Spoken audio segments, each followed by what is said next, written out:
Welcome everybody to March 2024 Satirism, changing the narrative from broken to thriving. I'm going to go ahead and introduce Jeanette Gillis. She is our host for today's session. Jeanette is the director of the network. The network is there to assist you with your veterans when services cannot be reached locally. If you need to find out more information about the network, please visit America's Warrior Partnership /the network. That's it for me. Jeanette, I'm going to pass the floor to you. Thank you, Allison. I'd like to start today by welcoming all of our affiliate and branch communities, our 4-Star Alliance members, veteran serving organizations, and all guests that are joining us today. Today, we have an exciting panel of experts to provide insights and information about changing the narrative from broken to thriving. We will not have a breakout today as we usually do, but instead we'll have extended time for important discussion. And please feel free to ask questions, adding them in the chat box. So today I'd like to welcome our guests. We have Kevin Schmiegel. Kevin is a retired Marine Lieutenant Colonel and the Chief Executive Officer for Zeromils. Kevin is relentlessly dedicated to serving those who have served and is passionate about the topic of changing the narrative from broken to thriving. We're also joined by Daniel Gade. Daniel is a retired Army Lieutenant Colonel and former Commissioner of the Virginia Department of Veteran Affairs. He is also the author of the book Wounded Warriors: How Bad Policy is Making Veterans Sicker and Poorer. And we're also joined by Sherman Gillums. Sherman is a brand new doctorate, so let's all please congratulate him on that awesome achievement. He's also a retired Marine Chief Warrant Officer too, the National Advocate for Veterans and Persons with Disabilities, and Director of the Office of Disability Integration and Coordination at the Federal Emergency Management Agency. Also a plug for Sherman. He has a fantastic TED Talk if any of you want to check that out. It is called The Power of Authenticity. So please feel free again to add questions and thoughts in the chat box as we go along. We'll address those questions throughout the panel and at the end of the panel session. I'm going to pass the panel over to today's moderator, Kevin Schmiegel. Kevin, you have the floor.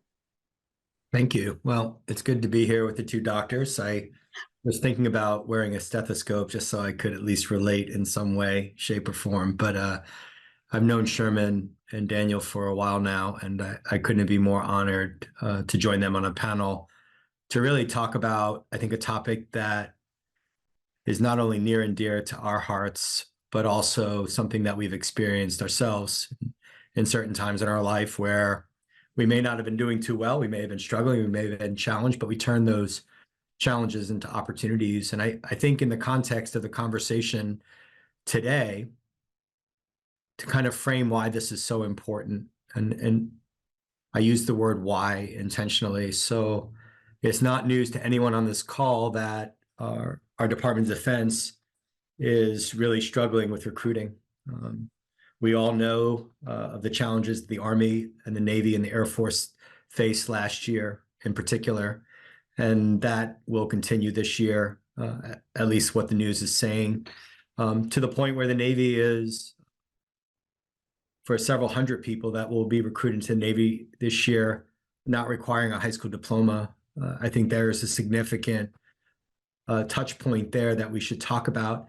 And the reality is, this is because, in my opinion, and I'd like to get your thoughts on this as you introduce yourselves and build a narrative here.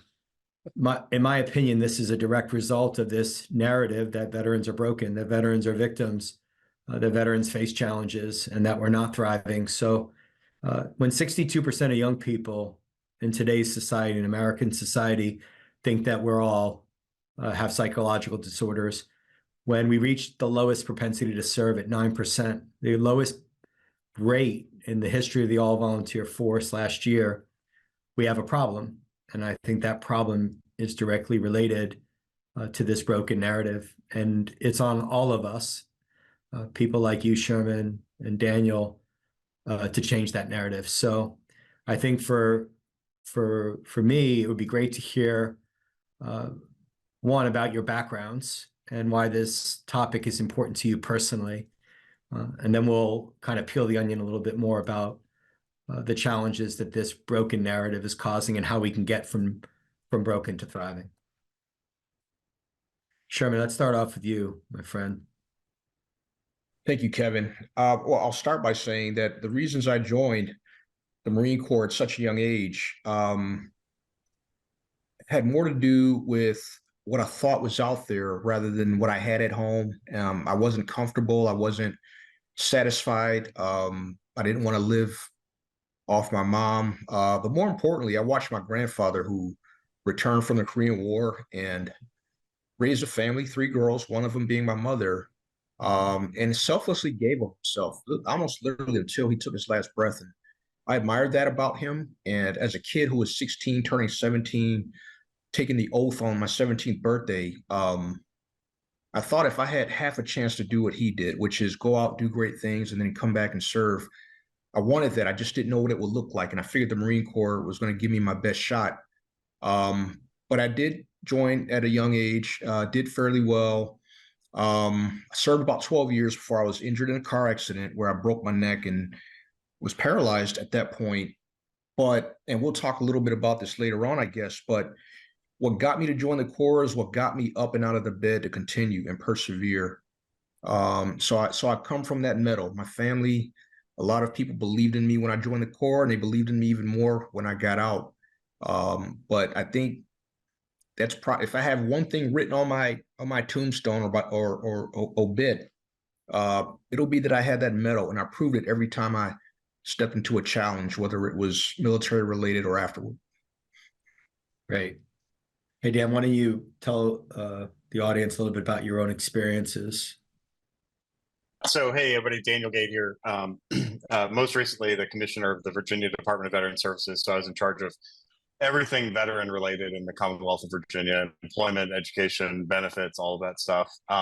My history is I retired from the Army in 2017 and had been very seriously wounded in Iraq in 2005. I was wounded twice, actually, but the first time not serious, the second time very serious, and ended up as a hip level amputee. And I really became familiar and interested and engaged on the topic of how our society is trapping veterans in an unimproved condition or in an ill condition, when I saw that happening to my fellow wounded warriors in the hospital, where these veterans organizations come and they talk to you about maximizing your disability. And my view was always, holy cow, we need to maximize the ability that people have remaining in order to help them thrive.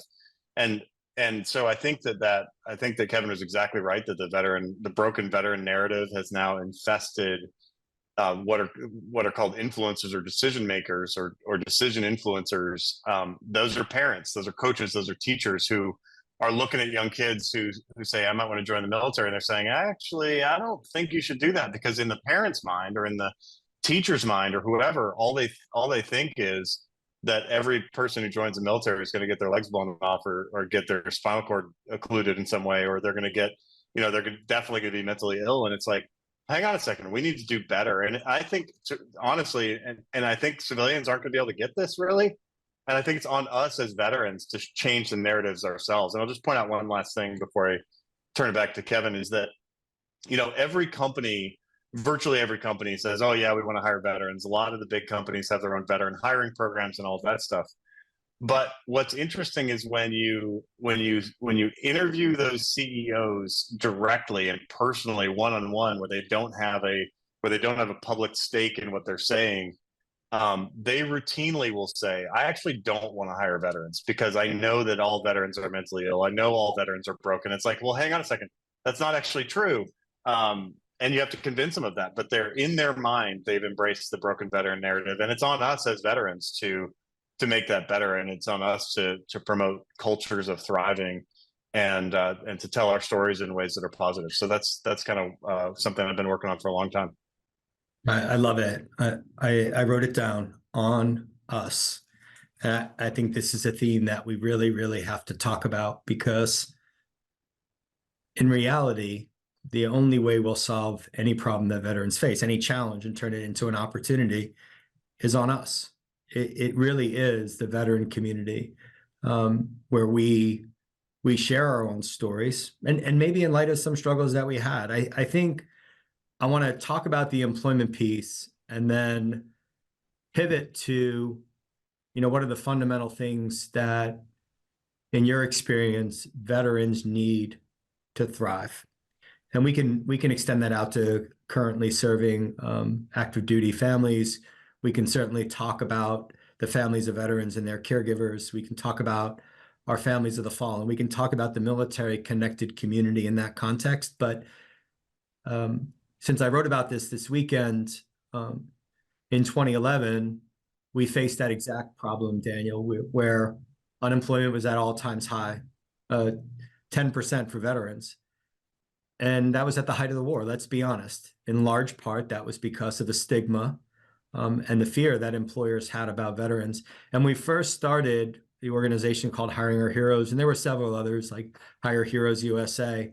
We used the word heroes intentionally, but in some ways did a disservice to our community by using that term, because it painted this picture that immediately connected people's minds with our service during a time of war.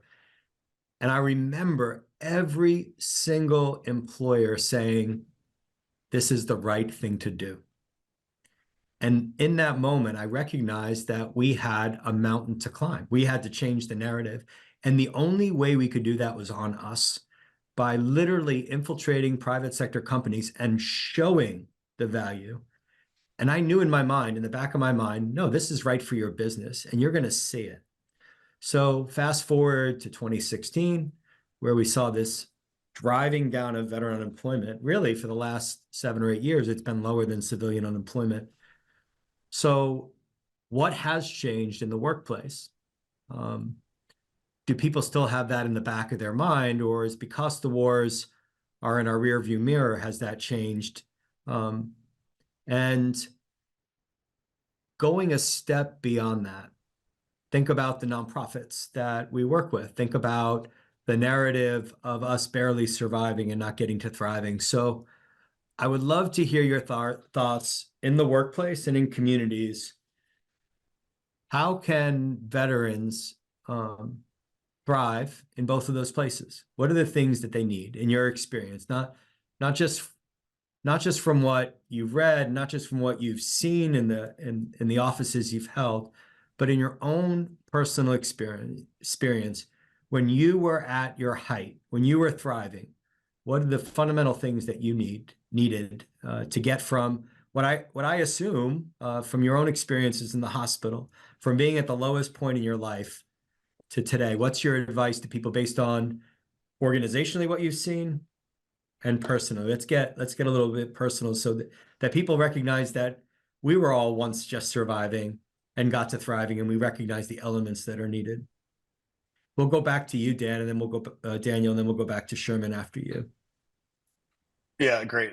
I would say, and this is going to be a little bit of a joke, but I would say the first thing you need to do is go back in time and marry the right woman, or marry the right person. So when I got hurt, one of the really formative moments was very early on. I mean, I think I was still in the ICU. I might have been in a step down ICU or something, but my wife came to me and she said words to the effect of, "Hey, Daniel, I got it. I'm going to take care of everything. I'm going to take care of our kid." We had a 2.5-year-old at the time. "I'm going to take care of our kid.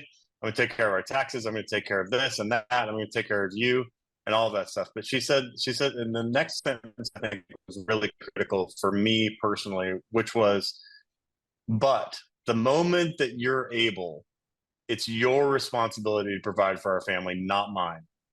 And that was a huge, huge moment for me, because it was so important. I think it's so important, especially for men, and all the identity literature talks about this. And, if you want to hear a whole big unpacking of this, buy my book, read my book. But what I would say is that there's this whole identity literature about what causes positive identities to form in people.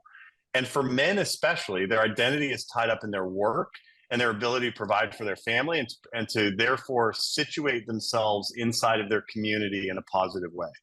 That can also be true with women, of course. Of course, it's also true with women. But women also share their identity in other ways. They get their identity from being a mother. They get their identity from being a wife, or they get their identity from being in the labor market. So women have a couple of different sources of identity. Men don't. Men are handicapped in the sense that we only have like one source of identity. Of course, we have a few buddies or whatever, but our source of identity is our labor, is our work. And for me to have sat on the couch, and for me to be a ward of my family or a ward of the state, instead of being a provider for my family and being in charge of my family's provision, would have been an absolute disaster. And my wife helped. She saw that clearly early on and helped steer me in a positive direction. But I think ultimately, when we talk about employment, when we talk about all of that, with respect to veterans, and I'm going to say something super controversial. It won't be the first time today, probably not the last, or it will be the first, not the last, probably. But what I'll say is that perhaps what we need to do as veterans in order to thrive is to shed our veteran identity entirely, or to put it in its own little box. So all of us many of us were high school athletes, right? And when we went to college or when we graduated from college or whatever, none of us are like walking around wearing our letter jacket from high school, right? Like, yeah, it's something we did, we're proud of, whatever, but we're not like wearing that on a day-to-day basis. And I think when veterans go out into the world and they're constantly referring back to, oh yeah, that one time when I was in Afghanistan, that one time when I got blown up, that one time when I used to be a soldier, sailor, airman, Marine, guardian, whatever, and now I'm not. And you're constantly looking over your shoulder in the rearview mirror instead of looking forward to the future. And so putting the veteran identity where it belongs, which is as a treasured but only occasionally tapped into identity, is way more important than being that curmudgeon who walks around. I saw a guy in a store one time wearing a shirt that said, dysfunctional veterans, stay back 500 feet, like a version of the fire department things on the back of the, and I'm like, oh my gosh, that poor guy. If that's really what you're doing, you're on the wrong track, brother, because what you need to do is just be a person, be a human, be a husband, be a father, be a whatever, instead of, constantly shoving in everybody's face that you're a veteran. So what?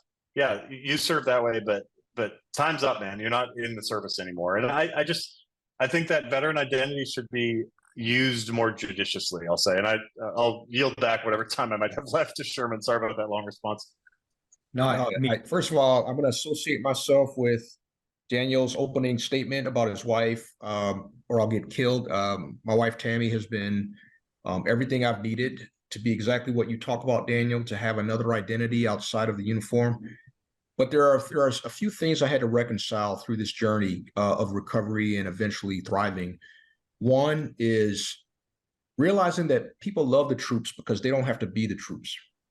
And for that reason, it's easy to fetishize this identity that Daniel's talking about. And when you try to live up to the fetish, to the idea that everybody who went to Afghanistan is a Medal of Honor case waiting to happen, when we know that that's not the case, or people like me in wheelchairs to have my Marine Corps patch on didn't get blown up by an IED.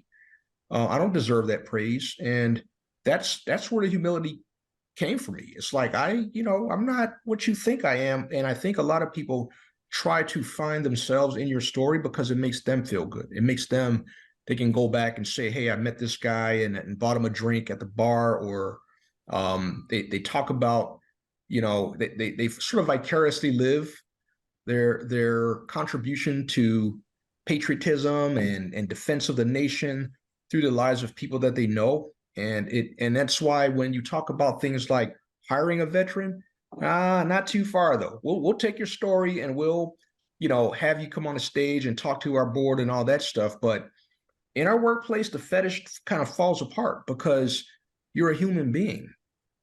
Some veterans are crappy workers.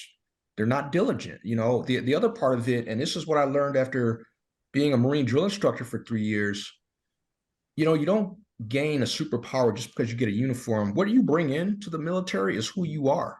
And oftentimes, when I used to go bedside to meet with newly injured service members at Walter Reed or in San Diego, the first thing I want to know is who you were before you came in. Not when you got the uniform that was easy to disguise, but who were you before you came in? Who raised you? What was your value system? Because that's what you're going to have when you're in your recovery. And if you are always a taker, you're going to be a taker. You're going to look for everything you can get. I had a real problem with taking because I felt like the more I take, the less others have who really need it. And that's just the way that I thought. But I also felt like this uniform is not going to carry me forward. It's not going to make me a good dad.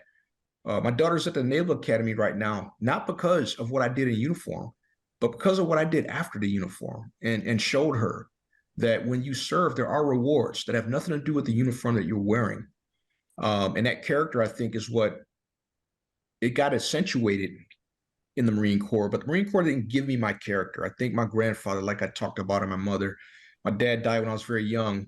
But we are who we are, and that's got to be what we lean on, not the facade that we got, and in a lot of cases, the facade that's put on us by people who want to sit in that space and be part of that identity in some way. So yeah, I think that's right. I think that identity is revealed by adversity, not really shaped by adversity. You know, that guy who goes to war and takes that chance to kill some civilians that don't need killing, like, he was probably a murderer in his heart before he was ever a murderer on the battlefield. You know, that person who takes the opportunity to, you know, just be a wounded veteran, or to be a sort of take that money forever.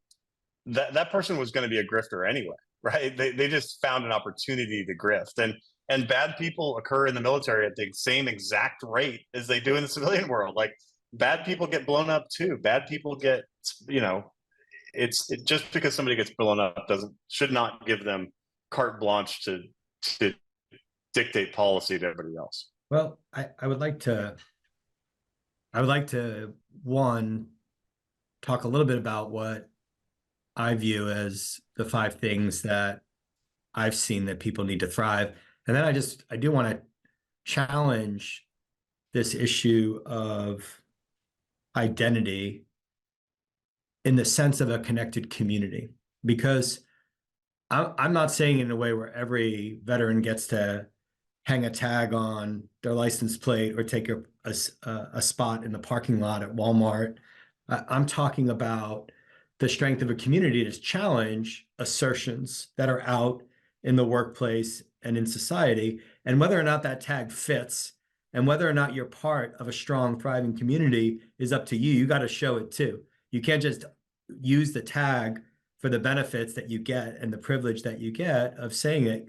You have to live up to it after you leave the military. And I'm really, really proud of this strong, connected community, not only what we represent in the workplace, but the buying power in our economy. And I want people to think about that voice and not let it be dictated that we're merely surviving or that we're broken and we're thriving. You have to earn that tag too. So there are 5 things in my mind that we need to thrive. It's very simple: meaningful employment. And that could be small business ownership, where you not only own a business, but you hire people too. That is meaningful employment. You don't have to be in a Fortune 500 company to do that. We're proof of that, Daniel, and the work that we're doing now. But outside of employment, you said it great. Like, I love my work every day, but I'll tell you, the times that I wasn't thriving, all I was doing was working. We need to have and find purpose through continued service. And I think we need to be, thirdly, part of a connected community. I think we lose our tribe outside of the military.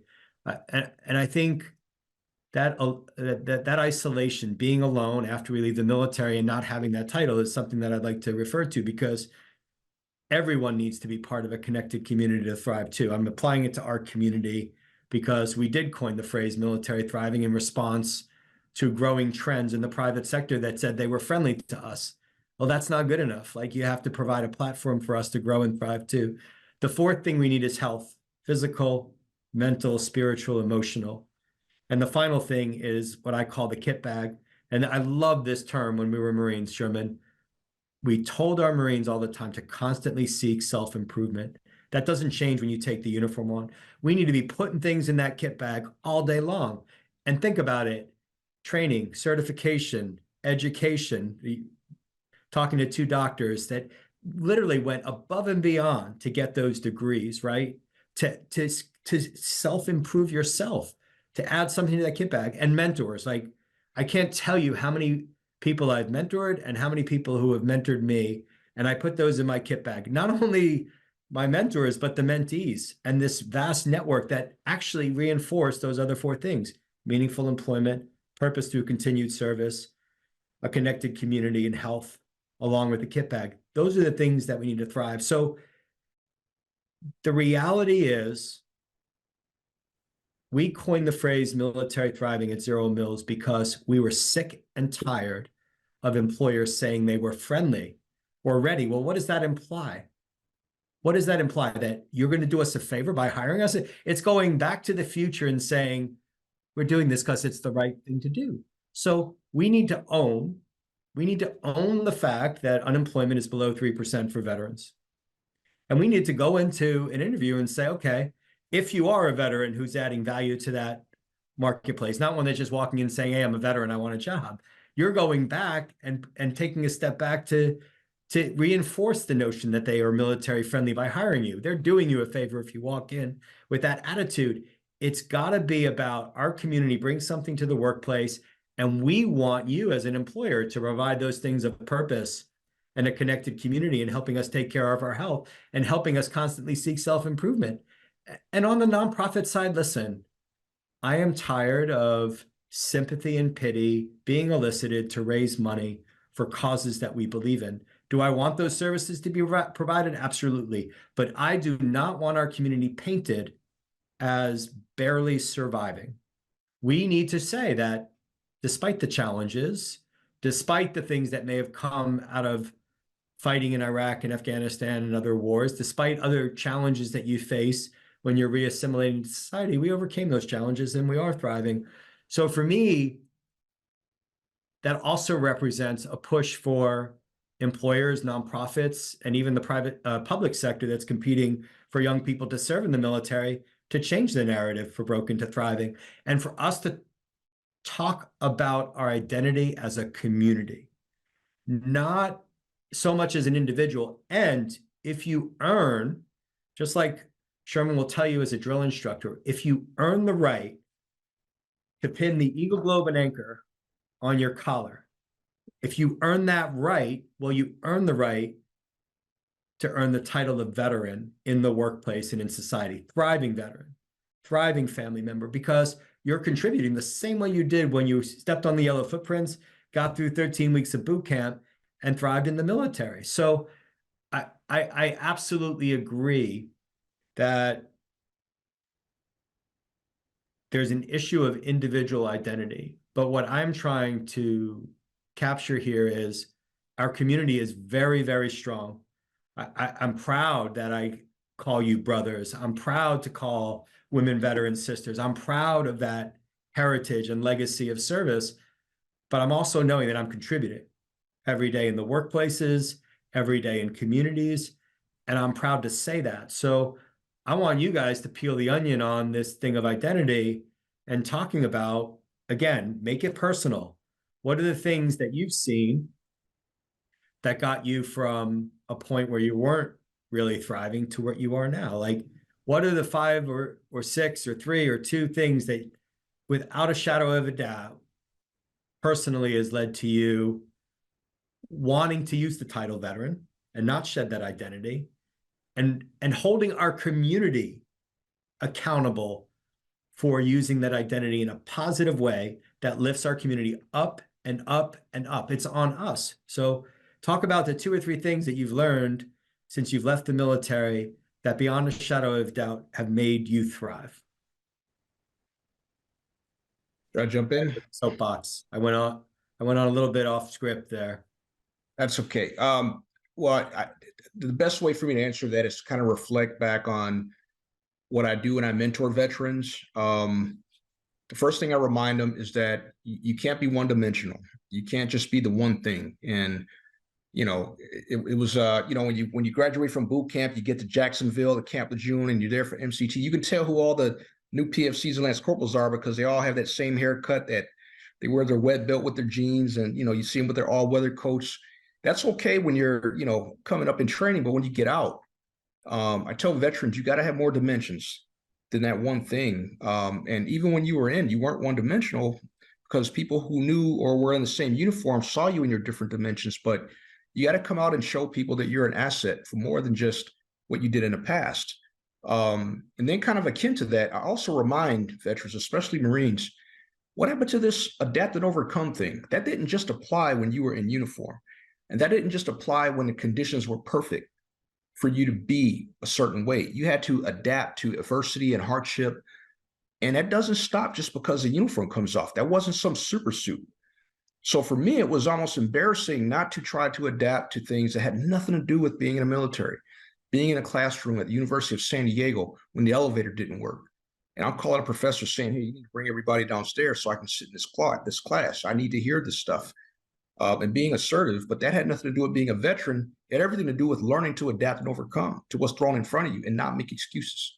And then the last thing was, you've got your pillars, your 5 pillars. Mine have generally been 4 dimensions of purpose. One, and this applies for a lot of us when we're in the military. Find something you love. Find something you're good at. Find something you can get paid to do. And find something society needs more of. And if you can line all 4 of those things up, that's probably why you love the military, but you got to find that and you got to figure that out. And if you don't hit all those 4 dimensions, you're probably in a job that you're not going to do very well in. So keep looking, right? Don't expect anybody to see your one identity, your one dimension, and hand something to you. You got to reach for different dimensions. In my current role at FEMA, I'm a disabled person. I go into disasters looking for people with disabilities. Has nothing to do with the Marine Corps per se, and in some cases, some parts of the world, being Black helps, or being a dad helps, being a husband helps to a caregiver.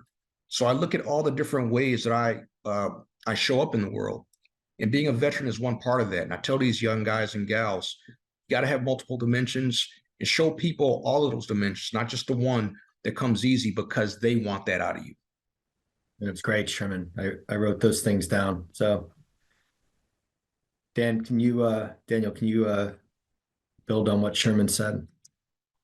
Probably not much. I mean, he nailed it. I think that's exactly right. I mean, what I would always encourage people to say is like, what are the values that brought you into the military in the first place? Probably selflessness, probably love of country, sure, the desire for GI Bill to pay for college or whatever. Like that's always lurking in the background, right? But what are those things that brought you in the military? And then what of those things can you keep with you as you go forward? And serving others and caring about the people that care about you and seeking to expand your influence. All of those things are normal and good. But you can't just do it in that one-dimensional way. And that's why I'm just in such agreement with what Sherman said. You can't do it in a one-dimensional way. You have to do it you have to be a good person, not just a good veteran, right? Like a veteran is one of 8 or 10 identities that we all juggle on a daily basis. And once in a while it bubbles up and becomes important in the literature. That's called being salient. And occasionally it's salient, and most of the time it's not, right? If you're at a VFW meeting, sure, being a veteran is important, but being a veteran is not you see these stories about guys in their neighborhood, and they want to put up 100-foot tall American flag, and the HOA says, no, you can't put up 100-foot tall American flag. That's stupid. And they say, well, I'm a veteran. I wrote a blank check to this country. And it's like, stop, dude. No, you're being a bad neighbor. It has nothing to do with you being a veteran. You're a super patriot. No, you're a bad neighbor if you're using your veteran status as a club to beat over your friends' heads or your neighbors' heads. So I just think that idea of being multidimensional and really embracing that multidimensionality is super important. And so I'm in great agreement with Sherman. So let's build on, I guess, both your bodies of work, but starting with you, Dan, and your book and institutions. So I talked about employers, I talked about nonprofits. Let's talk about the title of your book and how it relates to institutions that reinforce, I guess, what are bad behaviors? Would you call it bad behaviors or personas? But talk a little bit about the institutions and their contributions in that way, because I think for us in society, we're driven by group thinking. We're driven by institutions. We're driven by mediums that convey messages publicly. So talk a little bit about your book and how it relates to, I guess, reinforcing some of the things that we're trying to talk about here in a negative way, right? Yeah. When I'm signing my book to people, I always write, or a lot of times I write, "Ask not." Ask not what you can do for what your country can do for you, but what you can do for your country, quoting JFK, of course. And a lot of us join the military. Most everybody joins the military saying, "I'm going to do something for my country. I'm going to ask not what my country can do for me, but what I can do for my country." And then the moment they get out, or the moment they're thinking about getting out, somebody sidles up to you at a DAV thing or at a whatever, and they're like, "Hey man, have you got your disability yet? Have you maximized your disability? Are you writing everything down so you can get out, when you get out, you can get 100%?" And it's like, wait a second, that's the other part. That's asking what my country can do for me, not what I can do for my country, right? And there's this whole, what I call the disability industrial complex. And that's obviously a play on Eisenhower's military industrial complex. But the disability industrial complex consists of a bunch of organizations that get their efficacy, their power in society from having as many veterans be broken and disabled as possible. And the disabled American veterans, right? It's in the name of the organization, disabled. Which is a negative identity by definition. The word "dis" is a negative modifier on the word. So having a disabled identity is a negative identity by its definition. And I was on the National Council of Disability. I care deeply about people with all kinds of disabilities, not just veterans, but it is a negative identity. So you have this organization that its goal is to get as many veterans to be disabled veterans as possible, because those are the dues paying members that give that organization power. And what organizations do is just what any other organism does, which is they want to reproduce themselves, they want to gain power, and they want to protect themselves. That's what an amoeba does, and that's what the DAV does. That's what any organization, that's what the NRA does, that's what they all do. And so how do they do that? Well, they do that by convincing veterans that they're disabled and broken. And for every veteran who drops his veteran identity and never refers to it again and just goes on and thrives in society is a loss to DAV, because they're the people who, they really need those veterans to embrace their sickest selves. And here's the problem with that. I don't really have a problem with that in isolation, but where the real problem comes is that once somebody gets on VA disability or whatever kind of disability it is, whether it's Social Security disability or VA disability or both in a lot of cases, what happens is now they have enough income where they can either reduce their work effort or they can leave the workforce entirely. And when that happens, those people also lose all the other benefits from being in the workplace. I talked about identity earlier. And that disabled veteran, this is the classic story I always tell, right? Is the 25-year-old guy who's going to go, he wants to meet somebody he can marry, and he goes to a bar, or he goes to church. Hopefully he goes to the singles group at church or something. And he says, and he walks up to somebody he'd like to meet, and he says, "Hi, my name is, Kevin," or whatever. And the first question she's going to ask is, "Oh, hi Kevin, where do you live?" Maybe she's going to ask, but she's probably going to say, "Oh, what do you do for a living?" And he's going to say, "I'm a disabled veteran." And she's going to turn around on her heel and walk away. Because why? Because that's a negative identity. It doesn't show forward thinking. It just shows that you're focused on this negative thing. And so this guy's going to get trapped. We know that people on disability benefits are more isolated. We know they're more suicidal. We know they work less, and we know they have worse social relationships, including romantic relationships. And so it's like this whole chain of negative events, and it is all around groups whose job is to convince veterans that, okay, your best days are behind you. And that's what to me, that's what, you see these disabled veteran tags, and I just feel like when I see them, I just feel sad for the person, because if you're going around identifying yourself as disabled, then what you're not doing is projecting a positive forward image to yourself, to your family, or to your community. Well, a great segue back to Sherman, because I don't know anyone more authentic than Sherman. And, what's great about these Zoom calls is we see each other from the chest up, right? So without people knowing your stories and without people seeing the physical disabilities that you have, they don't understand. And you stand literally on your own merit. And I would love for you, because I know we're going to come up on questions, to talk about this, really pulling on Daniel's thread about some great topics that came up on this call about people being their authentic selves and what that means, Sherman, because I think that is your body of work. That's something that you've been striving to talk about and have led for years. So it's a great way to kind of pivot from what Daniel said to your own experiences and your own advice for people on the call. Well, I'll tie it into kind of responding to what Daniel said. He and I go back some years, and I think I've evolved on his position on this because he's lived it. He's an example of it. And so he stands on his merit. I would only say that, there was a time when veterans from the greatest generation derived their identity by being disabled American veterans and paralyzed veterans. And so back in that time, when a lot of these VSOs were established, that was important for that time, because before that, if you were disabled, you were nobody. And so you almost had bound the disability identity with something else. And because of disabled veterans, a lot of research benefited broader society and the disability community specifically, because a lot of what we were given, you can look at the Boston bombing and how they benefited from all the prosthetics advances in technology. So that's a recent example, but there was a time in this country when it needed that context. And what you're talking about is it's probably reached this expiration point. It probably needs to shift to something a little more focused forward. But there was a time when that was important. When I was a paralyzed veteran, I wasn't a disabled person, right? I was a paralyzed veteran. That was important. Now, I wasn't going to become the thing that was going to define me, that got me through a point, but there are people who stop there and they get stuck there. And I see it all the time. And I know exactly what you mean, Daniel, when you say that.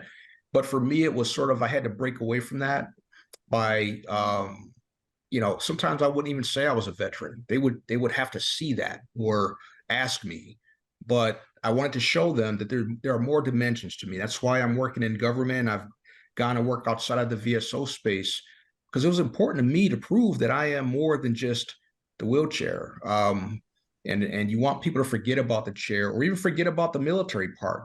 What are you doing now? And when Daniel, walked across the stage to get his PhD, and I'll be doing mine here pretty soon, that was about my family, serving my country in a different way, leveling up beyond, I left the Marine Corps a Chief Warrant Officer, but that wasn't the apex of my potential. And I had to take that next step, and then that next step, and I'll probably find another step. I want to do what Daniel does, teach college kids, right? That's one of my aspirations. But a lot of that had less to do with the Marine Corps and more to do with me, in a way, not wanting to embarrass the Marine Corps, right? This is what Marines do. This is how we roll in life. And it doesn't depend on having the medals or the uniform. So that's probably a more personal perspective to build on what Daniel said, because again, I've evolved on this.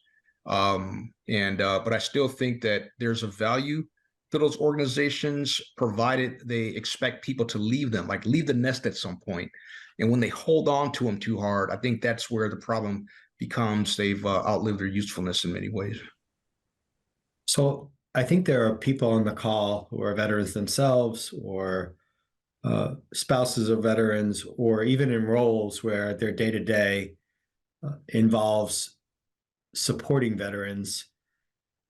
And I really want to go back to what I think is a critical point, because it is on us, right? So here we are, it's 2024. We've laid out really what's happened over decades, not over the last couple months or even the last couple years. And we're at this moment in time. So now it's on us. It's on us to change the narrative from broken to thriving.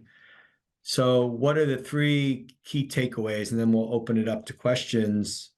What are the three key takeaways for people who are on this call right now, whether they're a veteran themselves or a loved one, or in their day-to-day roles, in the work that they do? supporting veterans, what are the three key takeaways for them to help change this narrative from broken to thriving? Whoever wants to jump in first. I mean, I'm pretty sure Sherman and I agree that meaningful employment is absolutely critical. That meaningful employment helps physical health, it helps mental health, it helps societal placement, it helps identity, all of that stuff. And so as much as we can personally, we should be focused on that as much as we can as veterans advocates or as people who are just in the community. I mean, meaningful employment will help anybody, not just veterans. And so I think meaningful employment is really key. I think not believing your own hype, like just because you served doesn't mean that you get to like wrap yourself in the flag forever. You should still be proving your worth. You should be proving your value every day. You can't just point to that one thing that you did all those years ago and say that that's good enough.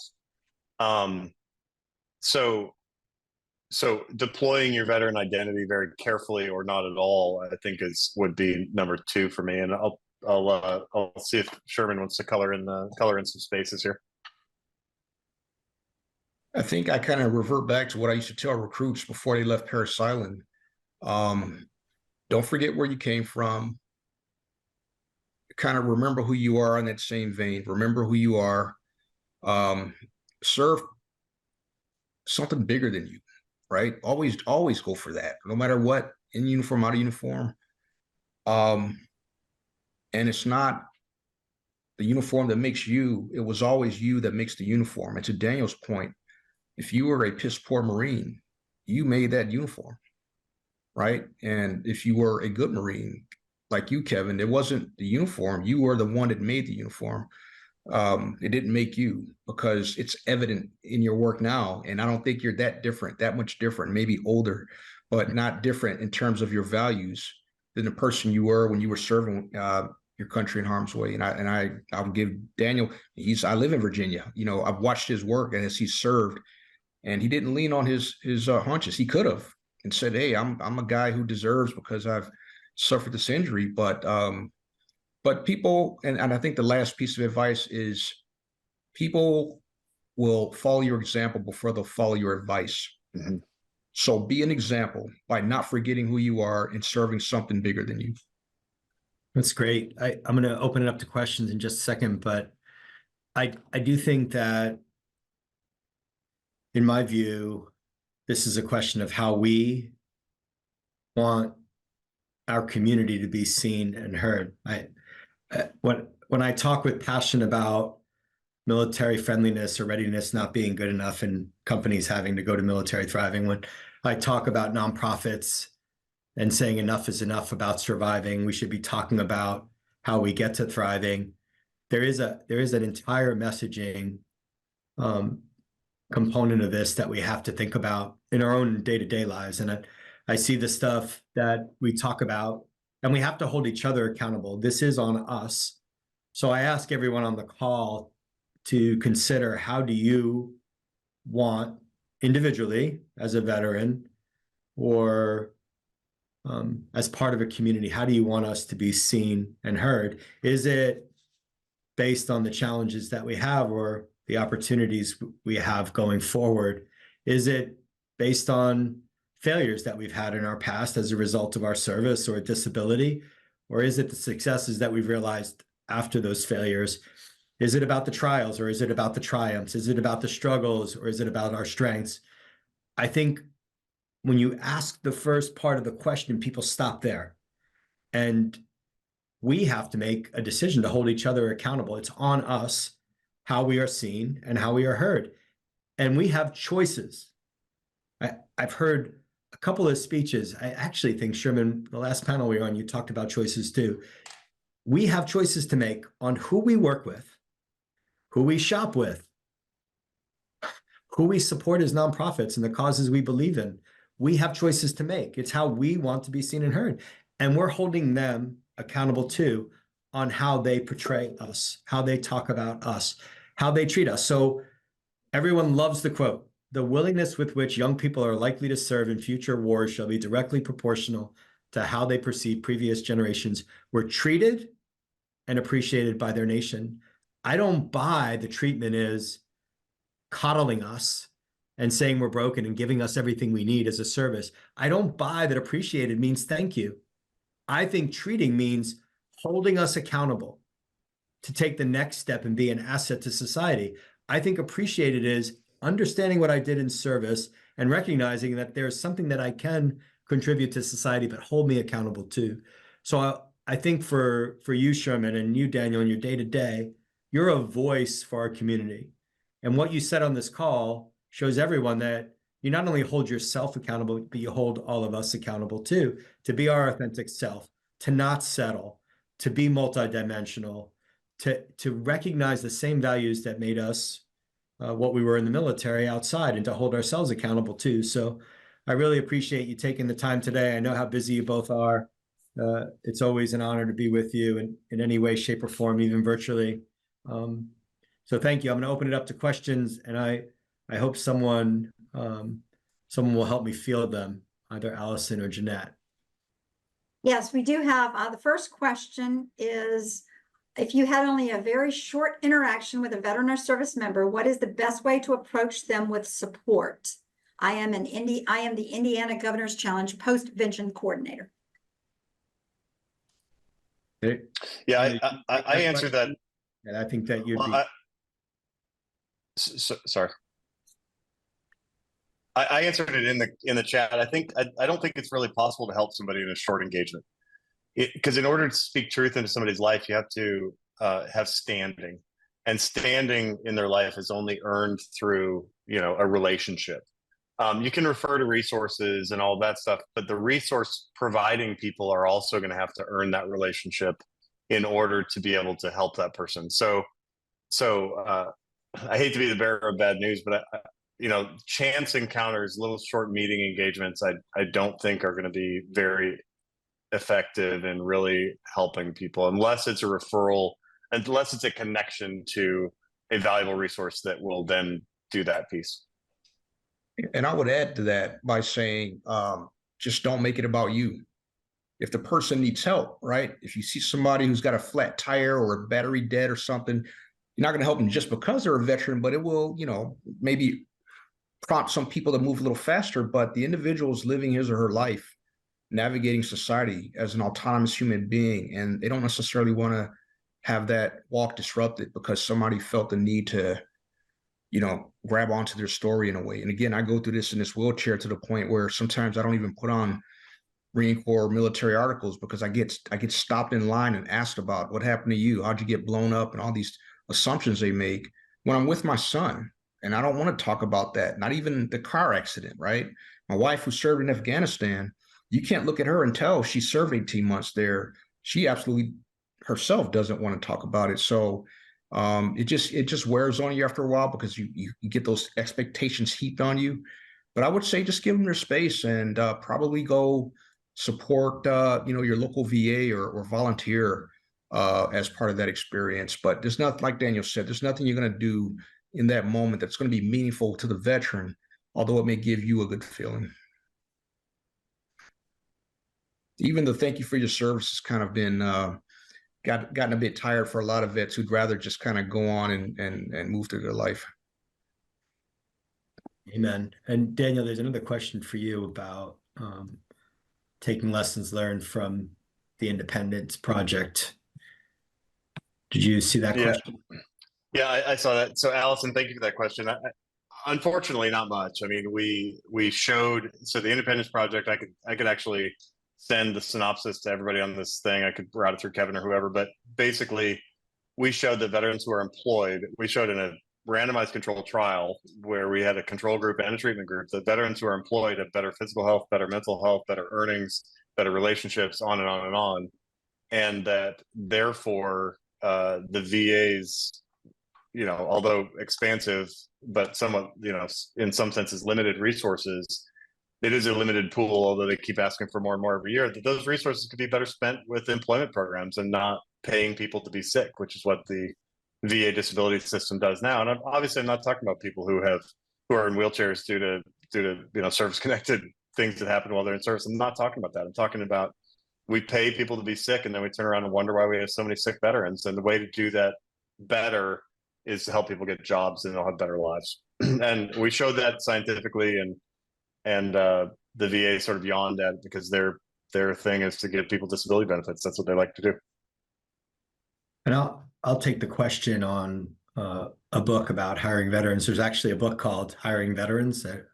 Sherman, I don't know if you or Daniel have read it, but it's by Matthew Lewis, Louis.